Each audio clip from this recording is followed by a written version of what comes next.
அண்ணன் திருமாவளவனை ஐயா கவாய் அவர்களை ஏன் அவர்கள் குறிவைக்கிறார்கள்? அண்ணன் திருமாவளவன் அவர்கள் புரட்சியாளர் அம்பேத்கரின் முதல் பிள்ளை, மூத்த பிள்ளை. இந்திய அரசியலமைப்பு சட்டத்திற்கு பேர் ஆபத்து வந்துவிட்டது என்று எச்சரிக்கை அளித்த ஒரே தலைவர் அண்ணன் திருமாவளவன் அவர்கள். அண்ணன் திருமாவளவன் அவர்கள் அந்த நாடாளுமன்றத்திலே எத்தனையோ உறுப்பினர்கள் இருக்கலாம், அத்தனை பேர்களிலும் மிகவும் பொறுப்புணர்வோடு இந்த தேசத்தின் மீதான அக்கறையோடு சித்தாந்த எதிரிகளுக்கு சாவுமணி அளிக்கிற ஒவ்வொரு அவருடைய பேச்சும் சிறுத்தைகளின் அணுகுண்டு வீச்சாக நாடாளுமன்றத்திலே தமிழ்நாட்டில் அண்ணன் திருமாவளவன் அவர்கள் முத்தமிழறிஞர் தலைவர் கலைஞராக, பேரறிஞராக, தந்தை பெரியாராக, புரட்சியாளர் அம்பேத்கரின் முகமாக இந்த சங் பரிவார கும்பல் கால் ஊண்டுவதற்கு பெரும் தடையாக அண்ணன் திருமாவளவன் இருக்கிறார். ஒரு கன்னத்தில் அடித்தால் மறுகண்ணத்தை காட்டுவது இயேசுவின் காலம், ஒரு கன்னத்தில் அடித்தால் இன்னொரு கன்னத்தை காட்டாமல் திருப்பி அடிப்பது சிறுத்தைகளின் காலம், புலிகளின் காலம், திருமாவளவன் காலம், நாகை திருவள்ளுவன் காலம். கூலிக்கு மாரடிக்கிற, பதவிக்காக பல்லிழிக்கிற பிழைப்புவாத கும்பல் தமிழகத்தை சீர்குலைத்து குடித்துக் கொண்டிருக்கிறது, இந்தியாவை சீர்குலைத்து குடித்துக் கொண்டிருக்கிறது.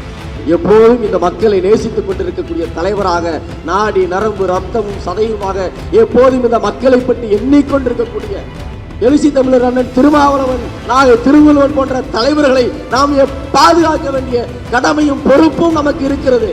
விடுதலை சிறுத்தைகளும் தமிழ் புலிகளும் ஏனைய ஜனநாயக சக்திகளும் இந்த தத்துவத்தை உயர்த்தி பிடிப்போம், எங்கள் தலைவர்களை பாதுகாப்போம். இந்த கும்பல் சீண்டினால் அந்த கும்பலை திருப்பி அடிப்போம் என்று சொல்லி புரட்சியாளர் அம்பேத்கரின் பிள்ளைகள் குறிவைக்கப்படுகிறார்கள். விடுதலை சிறுத்தைகள் கட்சியினுடைய தலைவர் அண்ணன் திருமாவளவன் அவர்கள் குறிவைக்கப்படுகிறார். உச்ச நீதிமன்றத்தினுடைய தலைமை நீதிபதி மாண்புமிகு ஐயா கவாய் அவர்கள் குறிவைக்கப்படுகிறார்கள். நாம் எல்லோரும் அம்பேத்கரின் பிள்ளைகள் தான். ஆனால் அண்ணன் திருமாவளவனை ஐயா கவாய் அவர்களை ஏன் அவர்கள் குறிவைக்கிறார்கள்? சங் பரிவார கும்பல், சனாதன கும்பல், RSS கும்பல், இந்துத்துவ பாசிச கும்பல் ஏன் அண்ணன் திருமாவளவன் அவர்களையும் ஐயா கவாய் அவர்களையும் குறிவைக்கிறார்கள் என்பதை நாம் எண்ணி பார்க்க வேண்டிய தேவை இருக்கிறது. ஏனென்று சொன்னால், அண்ணன் திருமாவளவன் அவர்கள் புரட்சியாளர் அம்பேத்கரின் முதல் பிள்ளை, மூத்த பிள்ளை. புரட்சியாளர் அம்பேத்கரின் தத்துவத்தை சித்தாந்த எதிரிகளோடு அந்த தத்துவத்தை மிக நேர்த்தியாக பாதுகாப்பதில் ஒடுக்கப்பட்ட மக்களிடத்திலே அல்லது இங்கே இருக்கக்கூடிய தாழ்த்தப்பட்ட பிற்படுத்தப்பட்ட சிறுபான்மை மக்களிடத்திலே அம்பேத்கரின் கோட்பாடுகளை கொண்டு செல்லுவதில் அண்ணன் திருமாவளவன் அவர்கள் அம்பேத்கரின் மூத்த பிள்ளையாய், முதல் பிள்ளையாய், தத்துவத்தை வழிநடத்துகிற தலைமகனாய் அண்ணன் திருமாவளவன் இந்திய மண்ணில் களமாடி கொண்டிருக்கிறார் என்பதை நாம் எண்ணி பார்க்க வேண்டிய ஒரு தேவை இருக்கிறது, நாம் புரிந்து கொள்ள வேண்டிய ஒரு தேவை இருக்கிறது. தோழர்களே, எப்படி அம்பேத்கர் அவர்கள் இந்த RSS சங் பரிவார கும்பலுக்கு பெரும் தடையாக இருந்தாரோ, அவர்கள் விரும்புகிற ஒரு மதசார்பு உள்ள ஒரு நாடை, சனாதன இந்தியாவை உருவாக்குவதற்கு புரட்சியாளர் அம்பேத்கர் எப்படி ஒரு தடையாக இருந்தாரோ, அப்படித்தான் இன்றைக்கு அம்பேத்கரின் தொடர்ச்சியாய் இந்த சங் பரிவார கும்பல் இந்த மண்ணில் அம்பேத்கரியத்தை வீழ்த்து விடாமல், பெரியாரியத்தை வீழ்த்த விடாமல், இடதுசாரி சித்தாந்தத்தை வீழ்த்து விடாமல், அதை பாதுகாப்பதில் பெரும் பாதுகாத்து வருகிற ஒரு பெரும் தலைவராக, RSS கும்பலுக்கு பெரும் தடையாக இருக்கக்கூடிய தலைவராக அண்ணன் திருமாவளவன் இருக்கிறார். ஆகவே அண்ணன் திருமாவளவன் அவர்கள் இந்த சங் பரிவார கும்பலால் குறிவைக்கப்படுகிறார் என்கிற செய்தியையும் நாம் ஆய்வு செய்ய வேண்டிய ஒரு தேவை இருக்கிறது என்பதை இந்த இடத்திலே பதிவு செய்ய கடமைப்பட்டிருக்கிறேன். ஏறத்தாழ 10 ஆண்டுகள் 15 ஆண்டுகள் எனக்கு தெரிந்து இந்த சங் பரிவார கும்பல் அதிகாரத்துக்கு, இந்த நரேந்திர மோடி கும்பல் அதிகாரத்துக்கு வந்த காலத்திலிருந்தே இந்திய அரசியலமைப்பு சட்டத்திற்கு பேர் ஆபத்து வந்துவிட்டது என்று எச்சரிக்கை அளித்த ஒரே தலைவர் அண்ணன் திருமாவளவன் அவர்கள் என்று இந்த இடத்திலே பதிவு செய்ய கடமைப்பட்டிருக்கிறோம் தோழர்களே.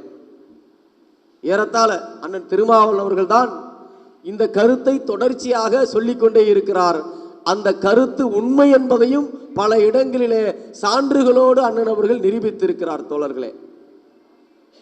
அதே போன்று நீதிபதி கவாய் அவர்களும் ஏன் குறிவைக்கப்படுகிறார்? இன்றைக்கு நீதித்துறை, அமலாக்கத்துறை, இங்க இருக்கக்கூடிய அத்தனை துறைகளையும் இந்த RSS பிஜேபி கும்பலின் பிடியில் சிக்கி உழண்டு கொண்டிருக்கிறது. நீதித்துறையை நெரித்துக் கொண்டிருக்கிறார்கள். நீதித்துறையின் தொண்டையை நெரித்துக் கொண்டிருக்கிறார்கள். எப்படியாவது இந்திய அரசியலமைப்பு சட்டத்தை தூக்கி எறிய வேண்டும், மனு தர்ம சட்டத்தை இங்கே நடைமுறைப்படுத்த வேண்டும் என்று அவர்கள் துடித்துக் கொண்டிருக்கிறார்கள். நீதித்துறையில் RSS இந்துத்துவ பாசிச கும்பல் பெரும்பான்மையாக அதிகரித்து விட்டார்கள். ஆகவே இந்திய அரசியலமைப்பு சட்டத்திற்கு பெரும் ஆபத்தான இந்த நிலையிலே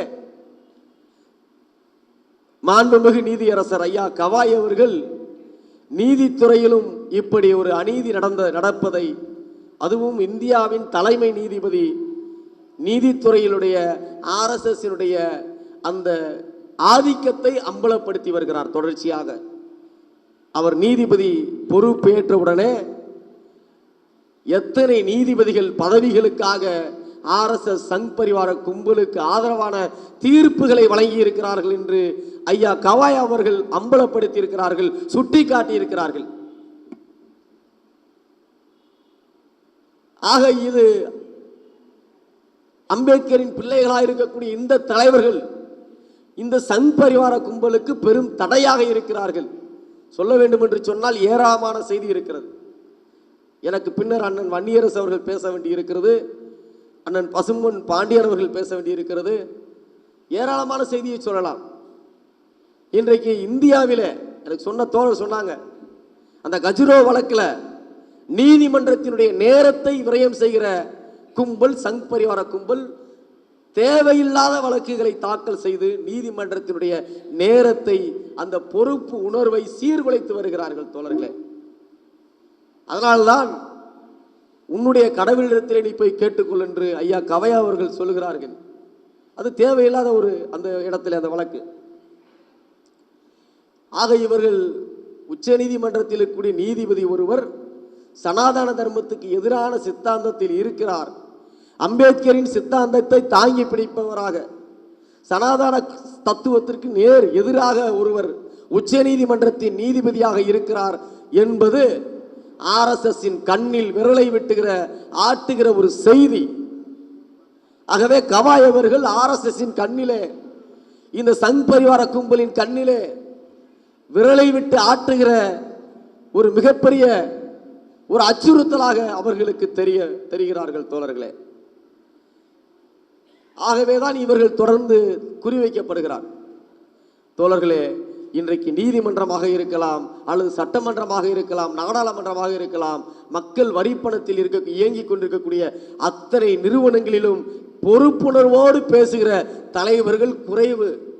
பொறுப்புணர்வோடு இந்த தேசத்தை பாதுகாக்க வேண்டும், இந்த நாட்டை பாதுகாக்க வேண்டும், இந்த மக்களை பாதுகாக்க வேண்டும் என்று பொறுப்புணர்வோடு நேரத்தை அந்த கட்டுப்பாட்டோடு பேசக்கூடிய தலைவர்கள் குறைவு. அண்ணன் திருமாவளவன் அவர்கள் அந்த நாடாளுமன்றத்தில் எத்தனையோ உறுப்பினர்கள் இருக்கலாம், 500 பேர் இருக்கலாம், 400 பேர் இருக்கலாம், எத்தனையோ உறுப்பினர்கள் இருக்கலாம். அத்தனை பேர்களிலும் மிகவும் பொறுப்புணர்வோடு, இந்த தேசத்தின் மீதான அக்கறையோடு, சித்தாந்த எதிரிகளுக்கு சாவுமணி அடிக்கிற ஒவ்வொரு அவருடைய பேச்சும் சிறுத்தைகளின் அணுகுண்டு வீச்சாக நாடாளுமன்றத்திலே அண்ணன் திருமாவளவனுடைய உரை அங்கே அமைந்திருக்கிறது தோழர்களே. அதனாலதான் அவங்க பயப்படுறாங்க. அல்லாஹு அக்பர் என்கிற முழக்கம் இந்திய நாடாளுமன்ற வரலாற்றிலே வேறு எவரும் அந்த முழக்கத்தை அங்கே கொண்டு சேர்த்ததில்லை. அண்ணன் திருமாவளவன் தான் அந்த குரலை அங்கே கொண்டு போய் சேர்த்தார் தோழர்களே. இது அவர்களுக்கு ஆத்திரத்தையும் வெறுப்பையும் அச்சுறுத்தையும் வருகிறது. ஏன் அவர்கள் டெல்லிக்கு போகும்போது அண்ணன் திருமாவளவன் அவர்களை சீண்டவில்லை, தமிழ்நாட்டில் சீண்டுகிறார்கள் என்று சொன்னால், தமிழ்நாட்டில் அண்ணன் திருமாவளவன் அவர்கள் முத்தமிழறிஞர் தலைவர் கலைஞராக, பேரறிஞர் அண்ணாவாக, தந்தை பெரியாராக, புரட்சியாளர் அம்பேத்கரின் முகமாக இந்த சங் பரிவார கும்பல் கால் ஊண்டுவதற்கு பெரும் தடையாக அண்ணன் திருமாவளவன் இருக்கிறார் என்று அவர்கள் எண்ணுகிறார்கள். பல முயற்சி பண்றாங்க கூட்டணியை உடைக்கிறதுக்கு, என்னென்னமோ செஞ்சு பார்க்குறாங்க, முடியல. இந்த கூட்டணி உறுதித்தன்மையோடு இரும்பு கோட்டையாக இருப்பதற்கு அந்த புரிதலோடு இயங்குகிற தலைவர் அந்த கூட்டணியிலே யார் என்று சொன்னால் அந்த தலைவர் தான் அண்ணன் திருமாவளவன் என்பதை சங் பரிவார கும்பல் புரிந்து கொண்டார்கள். திமுக கூட்டணி அவங்களால உடைக்க முடியல, அதனால ஆத்திரத்தில் உளர்றாங்க. இந்த காயடிக்கப்பட்ட ஒரு ஆட்டுக்குட்டி ஒன்று இருக்கு, அரசியல்ல காயடிக்கப்பட்ட ஆட்டுக்குட்டி ஒன்று இருக்கு. அது சொல்லுது, ஒன்று கொடுத்தா ரெண்டு கொடுப்போம் சொல்லி. நீங்கள் விடுதலை சிறுத்தைகளுடைய வரலாறை படித்து பாருங்கள், தமிழ் புலிகள் கட்சியின் வரலாறை படித்து பாருங்கள்.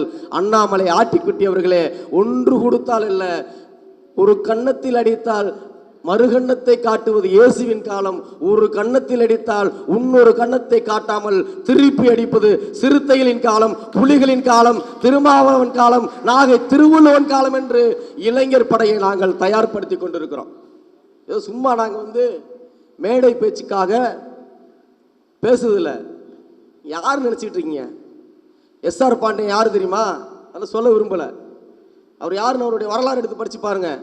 இன்னைக்கு அம்பேத்கரின் தத்துவத்தை, புரட்சியாளர் அம்பேத்கரின் தத்துவத்தை, பேராசான் மார்சின் தத்துவத்தை, பெரியாரின் தத்துவத்தோடு இங்கே வழிநடத்துகிற ஒரு தலைவராக இங்கே உருவெடுத்துக் கொண்டிருக்கிறார் எஸ்ஆர் பாண்டியன்.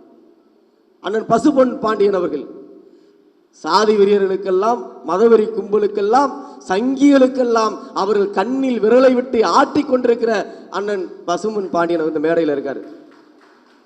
ஈழத்தில் போர் நடந்துகிட்டு இருந்துச்சு, என் மக்கள்லாம் செத்துக்கிட்டு இருக்காங்களே, நான் எதுக்கு நாடாளுமன்றத்துக்கு போகணும், பதவிக்கு போகணும், எனக்கு தேவையில்லைன்னு சொல்லி அண்ணன் திருமாவளவன் அவர்கள் கவலையோடு நான் நாடாளுமன்றத்துக்கு போக விரும்பலைன்னு சொன்னார். எனக்கு இந்த பதவியெல்லாம் வேண்டான்னு சொன்னார். ஐயா கலைஞர் அவர்கள் நீங்கள் தயவுசெய்து இந்த போட்டியிடுங்கன்னு சொன்னாங்க. கலைஞர் சொல்றாங்க இருக்கட்டும், ஆனால் இந்திய வரலாற்றிலே விடுதலை புலிகளின் தலைவர் அண்ணன் பிரபாகரன் அவர்கள், திருமாவளவன் அவர்களே நாடாளுமன்றத்தில் நீங்கள் தான் போக வேண்டும், ஏனென்று சொன்னால் ஈழம் தொடர்பாக பொறுப்புணர்வோடு பேசுகிற கடமை உங்களுக்கு மட்டும்தான் இருக்கிறது என்று அண்ணன் மேதகு தலைவர் பிரபாகரன் அவர்கள் சொன்னார்கள். அது மட்டும்தான் நமக்கெல்லாம் தெரியும். நீங்கள் போகும்போது உங்கள் கையிலே தம்பி வன்னியரசையும் அழைத்து செல்லுங்கள் என்று சொன்ன தலைவன் என்னுடைய அண்ணன் வன்னியரசு அவர்கள். அப்படிப்பட்ட பண்பாளர்கள் இந்த நாட்டை பாதுகாப்பதற்காக, இந்த தேசத்தை பாதுகாப்பதற்காக, இந்த மண்ணை பாதுகாப்பதற்காக சனாதன சக்திகளிடமிருந்து ஒவ்வொரு நாளும் வீரியம் குன்றாமல் போராடி கொண்டிருக்கக்கூடிய ஒரு இந்த பணியை நாங்கள் செய்து கொண்டிருக்கிறோம் தோழர்களே. ஆகவே இன்றைக்கு இந்த கும்பல் திசை திருப்புவதற்காக கரூரில் அந்த நிகழ்வு திசை திருப்புவதற்காக தாவேக்கு ஆதரவாக பேசிக் கொண்டிருக்கிறாங்க. இந்த சங் பரிவார கும்பல், அண்ணாமலை கும்பல்.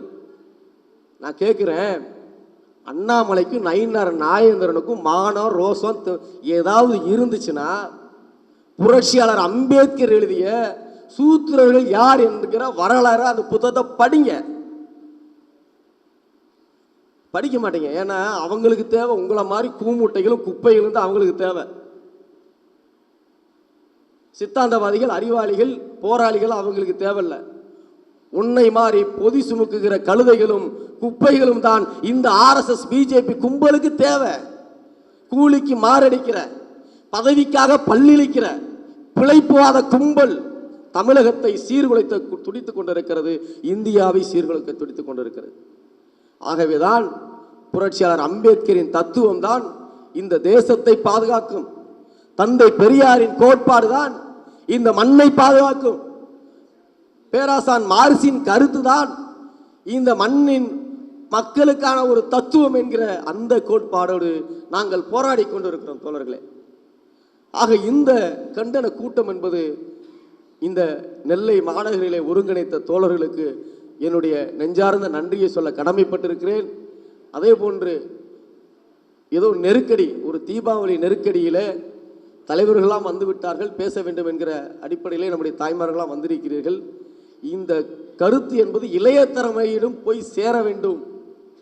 இந்த தேசத்திற்கு கூடிய ஆபத்து எப்படி இருக்குது என்பதை நாம் கொண்டு போய் சேர்க்க வேண்டும்.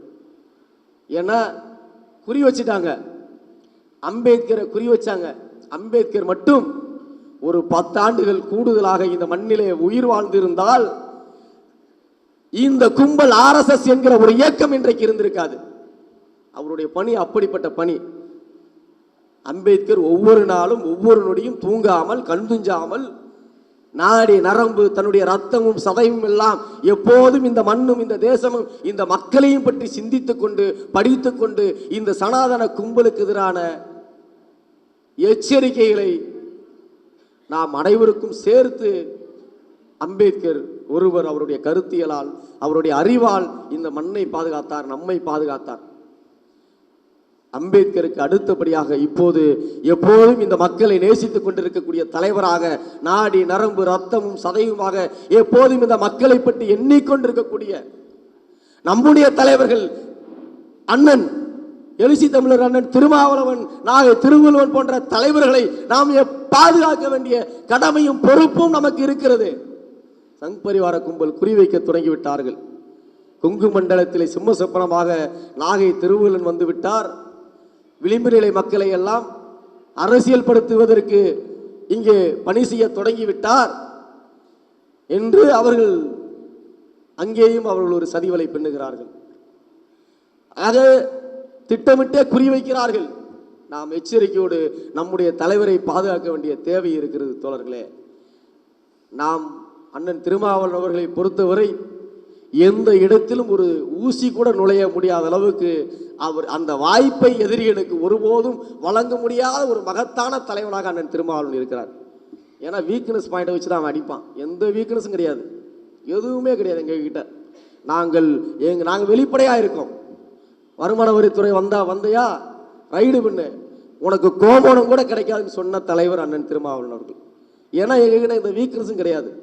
நீ எவனவனுக்கெல்லாம் வீக்னஸ் இருக்கோ, எவனெல்லாம் பலவீனமாக இருக்கணும், அந்த கும்பல் தான் உனக்கு கொத்தடிமையிலாக வருவாங்க.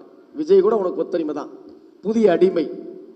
ஆனால் எங்கள் மகத்தான தலைவன் எங்களுடைய ஆசான் புரட்சியாளர் அம்பேத்கரின் பிள்ளைகளாக அவரின் தத்துவத்தை வழிநடத்துகிற தம்பிகளாக நாங்கள் இந்த முதல் வரிசையில் நின்று கொண்டு இருக்கிறோம்.